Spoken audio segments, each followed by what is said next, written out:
This is the stuff. Here's stuff. Time for stuff. Bloop, bloop, bloop. Isn't his hat great? It's like he's like the underwater Rapunzel. He's like Squidderella. He's like Oh my. the Fabio of the underworld. Of the underworld? Of the underworld. Under the sea. Under the sea. I don't know. I really love your hat. And you. it makes me even happier that it's yellow because it's like one of my favorite colors. I do enjoy yellow. Yellow is very fun. I just like colors. I like colors. Yeah. Disclaimer. These are the inner workings of our minds. We are not professionals. We are just sharing our journeys. Also, leave us a like if you're watching this because Please that leave us really a like. helps us out. It does. That's how we are able to spread this to more people, get more people interested and invested and watching. Is apparently like just liking videos is all that we need to start getting it out there more, which is cool. And we appreciate you guys watching because the base has been building and that's really, really neat. It feels like it's happening organically now. And people are doing it because they want to. Which we're really almost to 100 subscribers. Thank you guys for Oh, that. yeah, I've dude, been that's keeping so an eye cool. on it. I love it. I've kind of considered doing a giveaway or something. Maybe I just like give away like $100 at some point or something. Yeah. I've Let's been do thinking it. about that. Leave us a like, yo. We'll do some stuff. Yeah, I'm not making that official yet, but it is something I'm going to do at some point. Give cool stuff away. Oh, there's another thing. I'm gonna save that. I'm gonna save that for a surprise because I had already had this plan. Make sure I tell you later about the pyramid. The pyramid. Just that's all you need to know. Okay, That's all you need to know gotcha. for right now. The pyramid. That's cool. So today. Hold on. Happy fall. Happy fall. Yes. It's the first day of fall, and like I'm wearing a sweater, and it's like 3 days before my birthday, and it makes me so happy that it's cold. And Libra like, season. It is Libra season, and oh my gosh, it's hitting me hard too. Like I don't know if y'all have felt this full moon energy. I'm a little bit of an odd person, but also we have, what is it? Mercury is coming in retrograde. I'm just glad we're out of Virgo season, honestly. Yeah. Sorry, No offense Virgos. to you Virgos, No offense. but That's Virgos in and between our me. thing, man. And that's for a yeah, reason. Leo, Virgo, Libra. It's a vibe, Word. you know. Okay, what were you saying? I'm so sorry. Oh, no, not at all. Fall is wonderful, and today we're gonna riff on Parts of sobriety. Parts of dealing with sobriety. My main point that I will be making today, as our thesis statement of sorts, is that we, as just in general, the public, people, never have enough sober, open communication with other human beings, and not even really going to dig enough into the ramifications of that and how widespread it can be and how many problems it can create. But really, really think about how much time you have talking to other people that you don't spend your daily life with. People that aren't your family, your brothers or your sisters, or like your maybe that one or two friends that you have that you see sometimes that you call when you're having problems. But actually relating to others, how closed down we are, and how, we are meant to relate by nature. Yeah. Well, Well, it's something I feel that's introduced to us, like, oh, you turn 21 and then you can drink alcohol. Right. Like, oh, your 21st birthday is this big thing.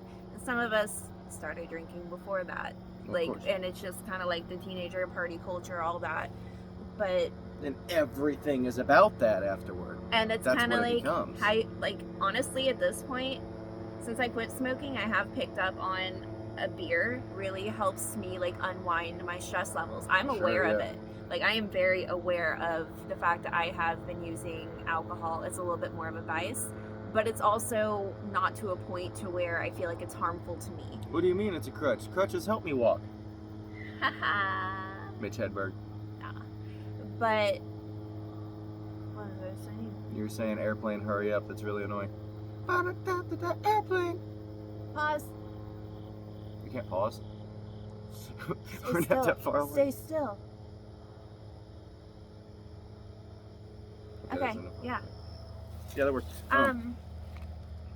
What I was saying that, like, yeah, I'm aware of it, but I also know that it's not something that I should keep doing, because to me, like, of course, liver, gallbladder, Word. like, how that's going to affect my physical body. So I need to start figuring out my way to deal with my stress without that vice. Especially done on a frequent basis. Like, I see it a lot in society too, where like talking about how much you've had to drink. You know, I'm a bartender, I see it a lot. But people just like list off to me, I've been drinking since 6 o'clock, I've had 14 beers, 7 shots. Like, dude, seriously, no offense. Like, I'm not trying to be a hater here, but that is the farthest thing from like good, a healthy, cool thing to be doing. Like, but it also we gotta fight the stigma of talking about how cool it is to drink and consume so many things that are bad for you. I feel like a lot of people out in this world, a lot of people that we knew or know, grew up with trauma,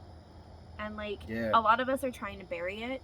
And really, the way to start getting to know who you were before you were hurt and before you were traumatized is by like dealing with it. Big like word. Really sitting with your emotions without that looming feeling of like that de-stressor being put in. I feel like I really need to add in right now before we get too far from that point that I just made. I'm never judging you, man. Like, I came from this. I've used alcohol frequently. I just quit a couple of weeks ago using alcohol on a frequent basis. Like, I'm never being a hater about it. You know, I always want what's best for the people around me, and I care about the people around me, and that's where I'm coming from. You know, like, in no way am I trying to down on anybody. I know very, very well what I do for a living. I enjoy it. I love it, and I love seeing the people and seeing people happy and enjoy themselves, and, you know, I think it's more like we are like two people who grew up with alcoholics as grandfathers, as a father, as like it's something that has fell into both of our laps as well. And it's not that we're judging when we're saying this, it's like we've lived it, we're living it. And like when we like take a step back and look at what we're doing with it, we're being like, realistic about it now. You wake up in the morning, you feel like garbage, you're depressed. Why? Well, let's dig a little bit. Let's figure out. How many drinks did I have last night? Alcohol is a depressant. Absolutely. It'll amplify any feelings that you're currently having. And by the time it begins to cycle itself out of your system and the euphoria wears off, extremely depressing. I had a friend, I think someone tell me, it takes 7 days for it to leave your system. And like one of the main things I need to do because my gallbladder is not drink. But like... I believe it's 3. But I could be wrong. Is it 3 days? I thought it was 3. You might be right. But it's hard not to, because how else do I relieve my stress? And that's my journey. And that's the thing. And that's central topic today too, is when we're out in public, when we're seeing people, it usually revolves around drinking. And I don't know if that's everybody, if that's everywhere, but it certainly seems to be. Like, I definitely don't know of any places that I could just go hang out with people I don't know right now and socialize with them where alcohol or some kind of substance isn't involved, and that sucks. I've been talking with a couple of friends lately about setting up like a sober people group, you know, where, and it doesn't have to be centralized around, you know, it's not like we're sober and we're going to talk about how good it is to be sober. No, it's like literally like, let's do activities. You know? I think it also, let's see, I've already said that it kind of like, so when you're in public or you haven't seen somebody in a while too, it kind of just like takes the edge off, the anxiety or whatever. Are we not being like vulnerable? Like, are we afraid to be vulnerable? Is that why we drink and just kind of like, it helps us to like unwind somehow? But wouldn't it be beautiful if we could be more authentic and like... The most beautiful thing we can experience in this life is raw, unfiltered emotion. Yes. Oh, it's hard though. Isn't it? It's hard to get used to because we're not used to it though. Oh, because, you know, like in school we were, and then somehow when we became adults it just got less and less like that, you know? Like, maybe you talk to people at work for a while, but they're still like the same, you know, people you see every day. You like some, you don't like some, and like, but there's like dread the entire time. It's never on purpose. You're never listening to each other and having like just genuine experiences in the way that you do when you choose to do so. Yeah. That's true. But it definitely does seem to take the edge off in social situations. It does. And that's what I wish, like, I hope someday I get to the point where I don't need that. Because, after a drink or two, I am, like, I feel like I can be myself. I feel like it allows me, like, it takes the edge off, and then, like, there I am. But I wish I could do that just me. Yeah. With, like, the freedom and without feeling bad about it later. Yeah. That's They the don't- part where it hangs up, you know? Yeah. I hope someday I can figure my way into that. That's just part of my struggle with it. I don't know. If you guys struggle with it, we're just talking, you know? It's the time, it's the journey, and it's all part of the journey, For sure. you know? But I know that, like, I'm not saying, like, I'm a big drinker, but, like, maybe one a day. Today I haven't had one and I don't plan on it. Tomorrow, probably not. The day after, probably so. It's like I can gauge when my body's like ready for it, though. That's the cool. Like, I that's don't smart, feel too. like I rely on it. I don't rely on it for these things. I'm like, oh, I'm stressed out. Let me have like a little something to help me. Just like, I don't know. I was just gonna let you riff for a minute. I've been talking a lot. I feel like I've been talking a lot. Oh, okay.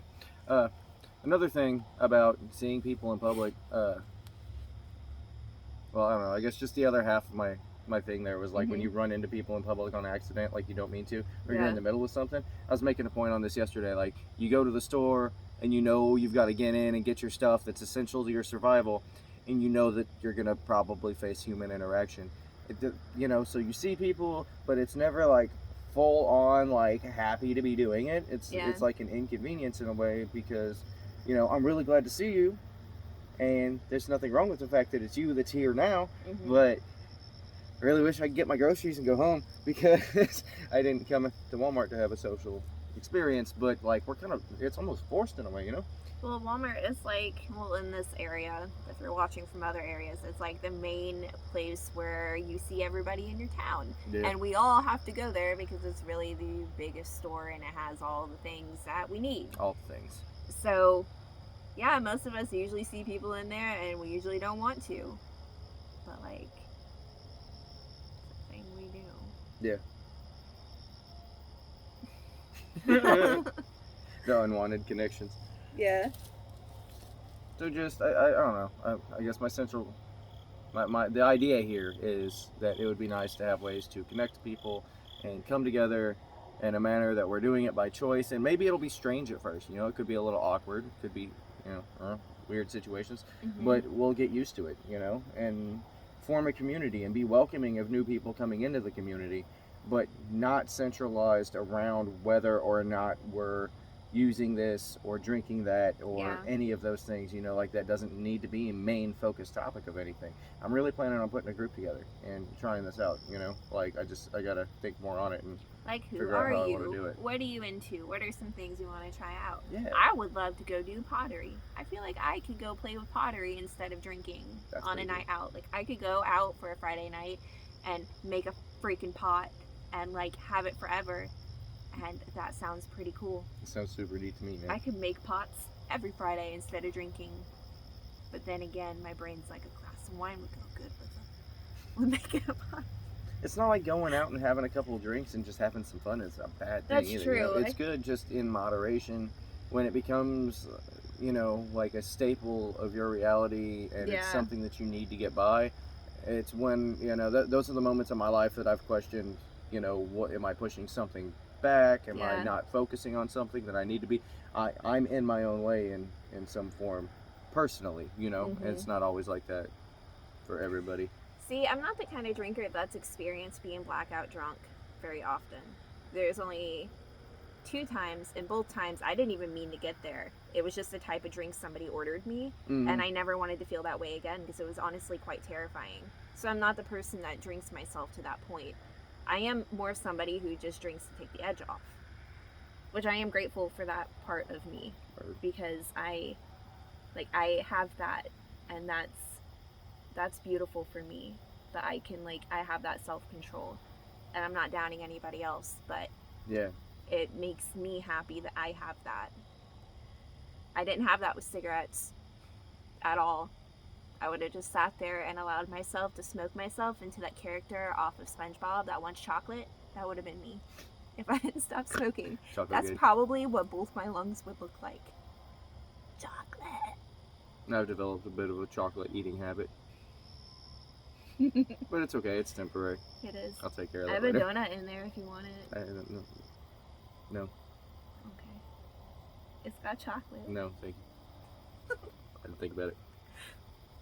quick shout outs to Robbie, who is the person that kind of like sparked my commentary on being in social situations on accident, and who is so avid about always watching our stuff. I appreciate you. And, Love you, Robs. And Danielle and Roberta. family, who has also been very good about watching our stuff. I hope you guys have a great, safe vacation, and it's really cool. You know, I appreciate you guys. It's cool that you were able to get out. Thank Y'all you deserve guys that. for all the support. We appreciate it. Much love, and yeah, I think that's a good wrap up until next time. Yeah. Happy spooky season. Enjoy the good weather. Yeah. Get your sweaters out. Love you guys. Love you guys. Bye. It's still going. Yes. It's about summer.